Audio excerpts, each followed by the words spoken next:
2024-25 শিক্ষাবর্ষের গুচ্ছ ভর্তি প্রক্রিয়া নিয়ে শিক্ষার্থী ও অভিভাবকদের মধ্যে উৎকণ্ঠার শেষ নেই। অধিকাংশ শিক্ষার্থী ও অভিভাবক চান গুচ্ছ ভর্তি পদ্ধতি থাকুক।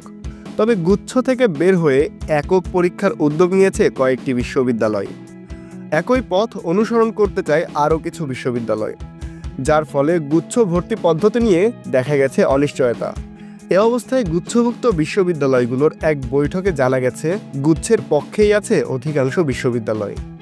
শনিবার 2023-24 শিক্ষাবর্ষের গুচ্ছ ভর্তিতে অংশ নেওয়া বিশ্ববিদ্যালয়গুলোর সভায় এমন নির্দেশনার আহ্বান জানিয়েছেন উপাচার্যরা। রাত 9টায় ভার্চুয়ালি শুরু হওয়া এ সভা শেষ হয় 11:30টার পর। সভায় গুচ্ছভুক্ত অধিকাংশ বিশ্ববিদ্যালয় সমন্বিত ভর্তি প্রক্রিয়াতে থাকার প্রত্যয় ব্যক্ত করেছে। 3টি বিশ্ববিদ্যালয় গুচ্ছে থাকতে শিক্ষা মন্ত্রণালয়ের কঠোর নির্দেশনা চেয়েছে। গুচ্ছ থেকে বের হয়ে যাওয়া 4টি বিশ্ববিদ্যালয়ের মধ্যে একটি বিশ্ববিদ্যালয় কঠোর নির্দেশনা পেলে গুচ্ছে ফিরে আসার কথা জানিয়েছে। সভার একটি সূত্র জানিয়েছে, জগন্নাথ, শাহজালাল বিজ্ঞান ও প্রযুক্তি এবং খুলনা বিশ্ববিদ্যালয়ের পক্ষে গুচ্ছে ফিরে আসা সম্ভব নয় বলে জানিয়েছে। তবে কুমিল্লা বিশ্ববিদ্যালয়ের উপাচার্য শিক্ষা মন্ত্রণালয়ের কঠোর নির্দেশনা পেলে গুচ্ছে থাকার ব্যাপারে ভেবে দেখবেন বলে জানিয়েছেন।